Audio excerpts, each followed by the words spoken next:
2, 1. I think we are good to go. So yeah, like I said, Matt how do I say your last name? Arcand? Arcand, yeah, you got it. Arcand, Matt Arcand, RCMP officer in Northern Saskatchewan. And like we just said, we're doing this Getting to Know Your Community series. And I was just explaining to you, Matt, I never finished, but basically the whole point is to keep our community connected. Some of us are feeling very isolated and apart from our everyday lives in terms of being with people, right? I know I miss a little bit of it. In terms of my day-to-day, hasn't changed too much other than the gym situation's been the biggest thing. So the inside jokes, the fun little jabs that we do at the gym is definitely what is 100% missing from my life. Otherwise, my life's pretty simple. It's kind of in this little block here. But a lot of our clients that train in the gym don't know people like you. So the whole point is, get to know our community. So community, Southwest Strength, community, common goal that we all have is fitness, and something that we share together, whether you're an RCMP officer or we have someone that's 75 years old getting up and off the floor, right? To try to improve their health. It's no different. So Matt Arcand, everybody's going to be excited to hear all about you. I guess my first question for you is, tell us about yourself, who you are, what you do. Well, hello, everybody. I guess I've been to Southwest a few times there. I might have met a few of you. Most of you I probably haven't, but you've met some of our diehards. Yeah, for sure. Greg Alberts, Andrew, a lot of the people that were at they manipulated you into deadlifting way heavier than you wanted to. Yeah, for sure. No, it's a good environment to train in for sure. Like I said, I'm Matt Arcand. I'm in my late 20s. Not gonna tell all the young ladies there that Nathan trains, that he's talking about in his 70s, how old I am. So like Nathan said, I'm an RCMP officer. I work in an isolated northern community in Saskatchewan. I met Nathan because before I was here, I was posted down in Cardiff, Saskatchewan, which is just across the border there from Melita. Been with the organization for almost 4 years now. Originally from Ontario, right. From a city that I thought was small of 75,000 people. It's Sarnia, Ontario. Were you from Sarnia? Yeah. Yeah, Sarnia, Ontario. And that's where I grew up and went to university in Windsor, Ontario, which I loved. Windsor's a great city. It's right across from Detroit, Michigan, if you know the States more than Canada there. After university, I was lucky enough to get a job in the Yukon in Whitehorse. And from Whitehorse, I was lucky enough to get hired by the RCMP. And so what were you doing in Whitehorse? And in Whitehorse, I worked corrections, so I worked in a jail. Okay, yeah. And I did that for 3 years. And like I said, I was lucky enough to get hired by the RCMP there, and I got posted down to Saskatchewan. So I'm on my second province, 3 if you can consider a territory or province there. And now I'm in a northern Métis village up in northern Saskatchewan. Great. And you're pretty busy over there. How many people on staff out there? Where I am right now, there's 4 constables and a sergeant. And right. One of our constables is lucky enough to have his first kid there, so he's off on paternity leave. So there's 3 of us in the sergeant right now. So that bastard making you busier. Yeah. That's good for him. Yeah, he's pumped about it, and for sure, healthy kid. He's got a healthy baby, so he's happy. Yeah. So with RCMP, like, what made you want to get into that? Well, where I grew up in Sarnia, I had a police officer that lived down the street from me. He's kind of a mentor of mine growing up. I think when they moved in, I was like 10 years old, and I saw him coming back and forth home from work in the police car, and he worked in plain clothes. He was a detective for a while and stuff like that. So he's a real role model for me growing up, and I kind of wanted to be like him. When I was in high school there, I went to the information session for RCMP, and now I don't consider myself the best and the brightest, but RCMP at that time said they only take the best and the brightest applicants. So I wanted to work with the best, and being in the Yukon, it's all RCMP up there, and I got to meet a lot of them, and there are a lot of really good, hardworking people, and I wanted to join their team. So when I worked in the jail, I went into originally applied to be a auxiliary, so a volunteer police officer, and one of the old corporals there just told me, "Why don't you actually apply to be an actual member?" And I was like, "Well, I don't really have the skills to do that." And he's like, "Oh, like, you're fine. Like, you went to school, you work in the jail, you have life experience." And I ended up applying and getting in. And How long did you work at the jail? How long did you work? I worked there for almost 3 years. Okay. Almost 3 years. Yeah. Yeah. So, cool. Yeah, being up there, the RCMP process took almost 2 years to get in. So with everything, so took time, but yeah. And then. So you worked while you were getting the RCMP stuff process done, or were you? Yeah. I stayed working in the jail there. Yeah, until I got hired. Yeah. Cool. That's awesome. Yeah. So maybe you could touch on, did you ever have a desire for mental toughness and doing things that maybe your normal person isn't drawn to do or motivated to do? I know me and you have discussions about this all the time with training, and it's probably why you're so drawn to training with me, is because I can tap into that little dark side that you like to play with. Well, on a regular training day for me, I dread looking at what I have to do for the day, because anything that looks like it's going to be extremely painful or hard or a leg burner or a lung burner, I really don't want to do. But for me, like, once I'm in it doing it, like, I kind of love the burn, and I love the kind of the pain cave you put yourself in, and seeing if you can push through it. And just like everybody else, some days I can, and some days it's not as easy as other days to push through. But I like the grinding style workouts.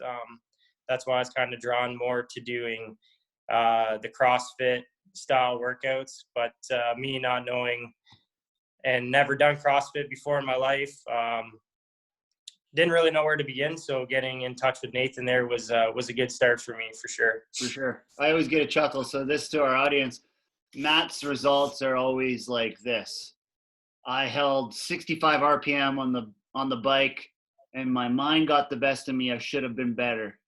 I think I should have I can go faster here. I need to figure out a way. Like, those are type of results that we get from Matt all the time. It's never excuses. He's always to blame. So I'm the guy that has to try to dig him out of that mindset sometimes, because it is a good trait, and I'm the same way. Like, I don't blame anyone. I blame myself. But what we don't want to ever happen is, like, you get down on yourself about it or thinking you're not doing well, because I definitely think you are doing well. I just think it's a way. It's like a personal development. It's a way for you to always be challenging that line. And this is something our audience could take out of this today, would be, that's a little inner voice that you always need with yourself, is that little conversation about, okay, I'm holding 62 RPM right now. I can do 64. Okay. And this time, instead of getting off the bike and doing, grabbing some chalk or water, I don't need that. I'm going to save 5 seconds, and I'm going to do that the next round. And those little conversations with yourself are what lead to improvement. It's a constant pursuit of improvement that way. Otherwise, this is why we talk about training results and you paying attention to detail, like, not only to Matt, to every client we ever talk about. It's because you want to have intent with the training. You want to have a purpose with the training. You don't want to just go through the motions. When you're a beginner, you could probably get away with it. You know, the quote unquote, all you got to do is walk in the door. Well, guess what? 2, 3, 4 months, 6 months, maybe that works. Okay. Then you got to have intention. It's no different than having the conversation about nutrition. You can work your butt off, eat like crap, and you get nowhere. So, and I know a lot of my clients need to hear this, and they've heard me say this.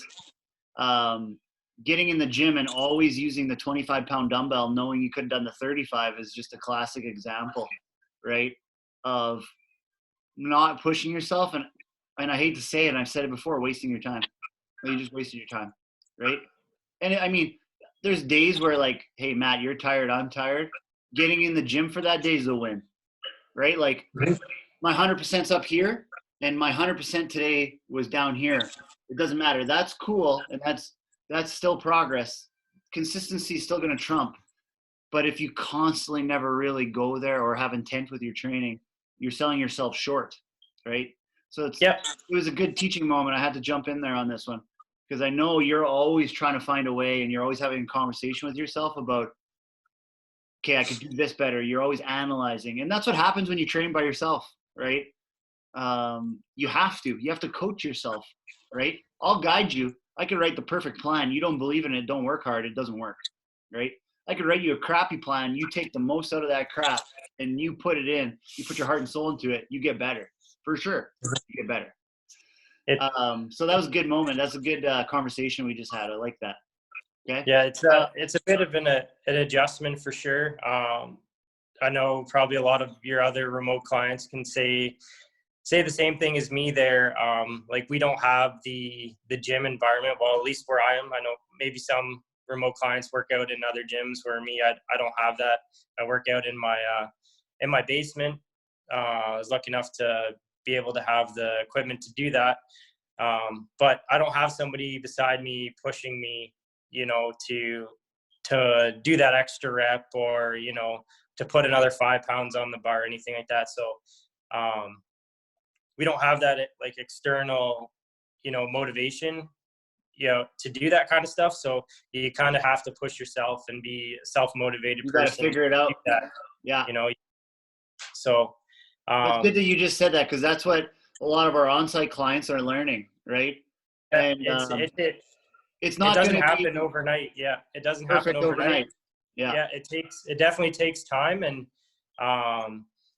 you know, it's gonna feel like it sucks at first, but again, you know, you will adjust to that style training. And those who are working out by themselves right now with this COVID-19 and isolation,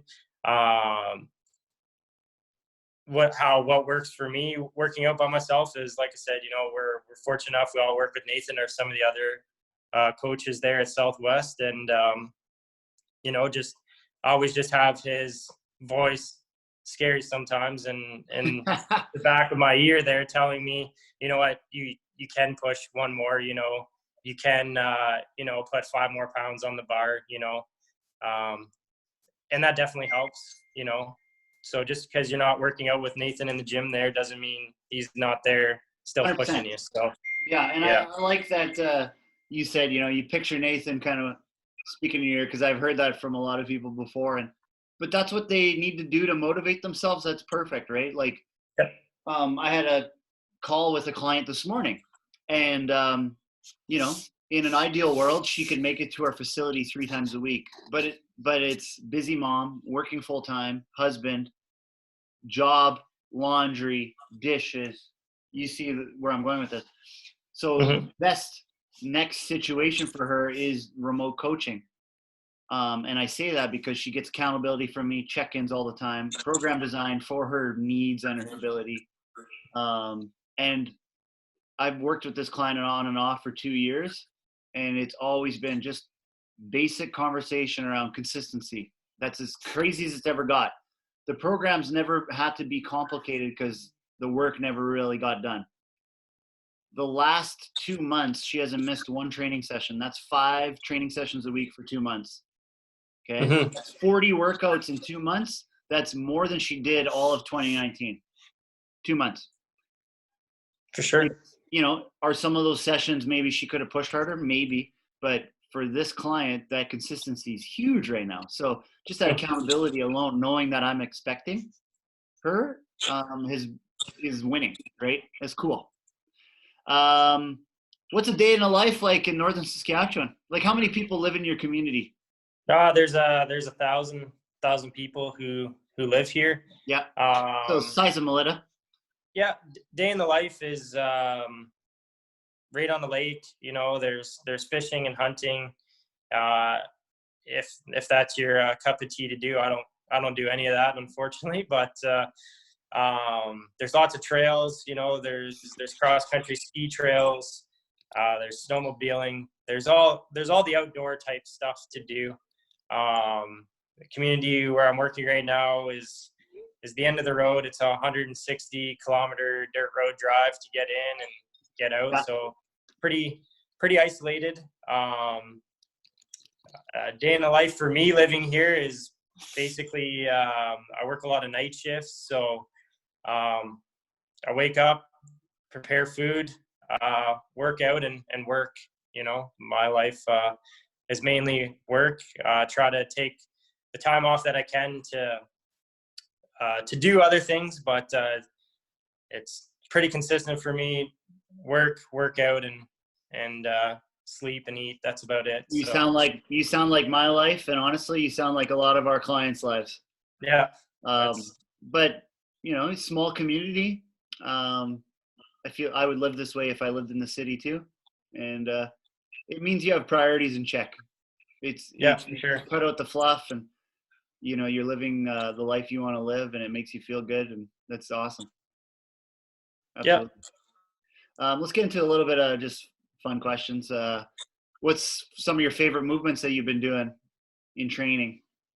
Well, for me, the main thing is turning.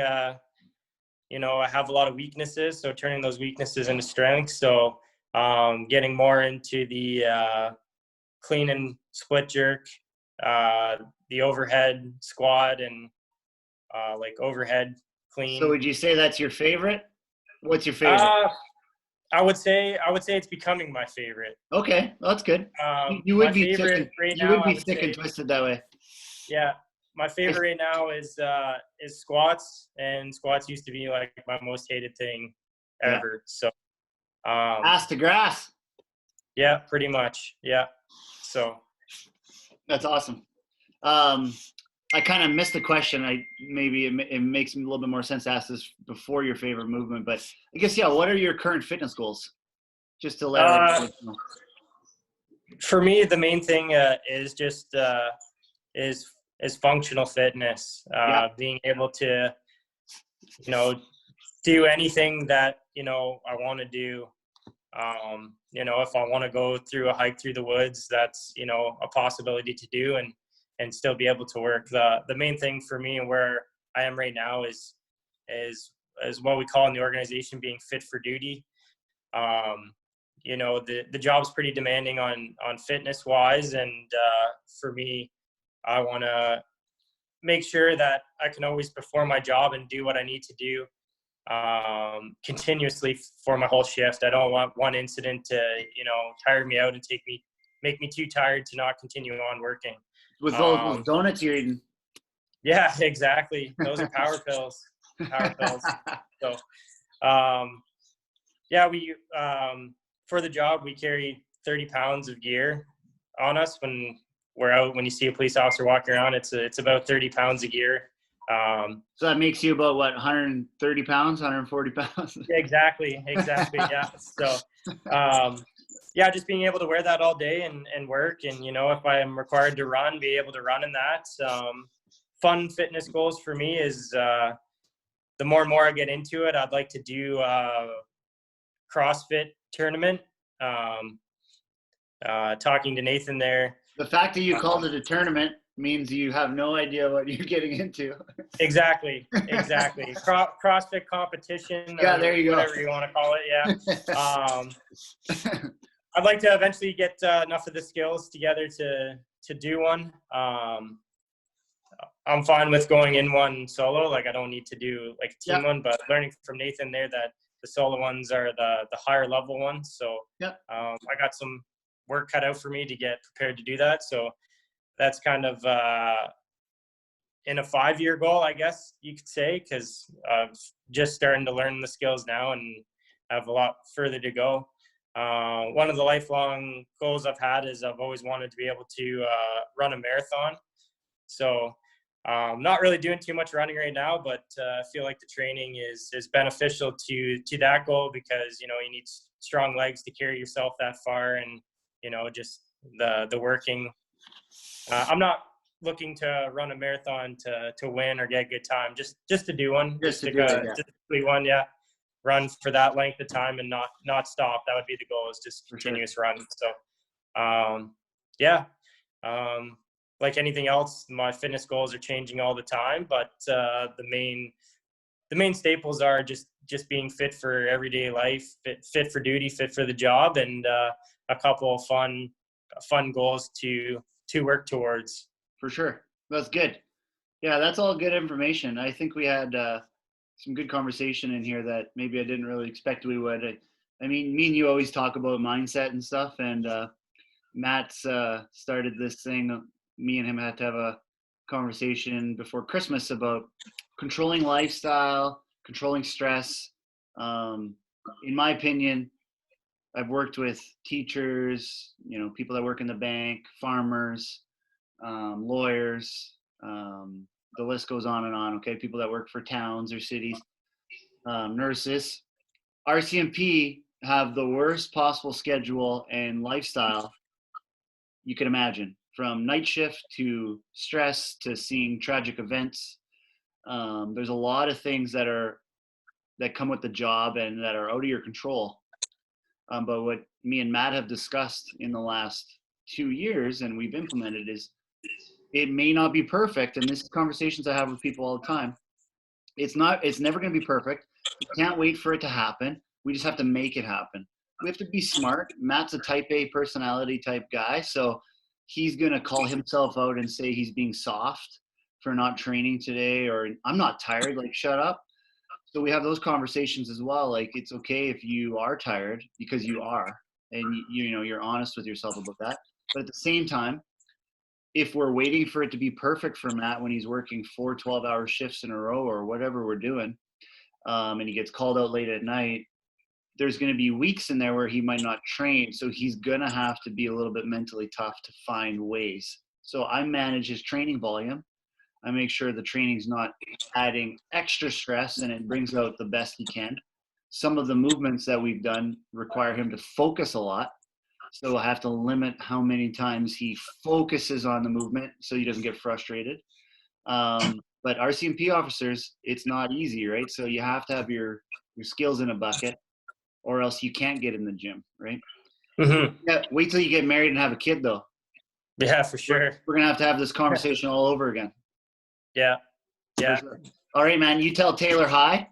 And you got to – actually, I'll say goodbye to our community here. Bye, guys. Bye, guys. Thanks for having checking in.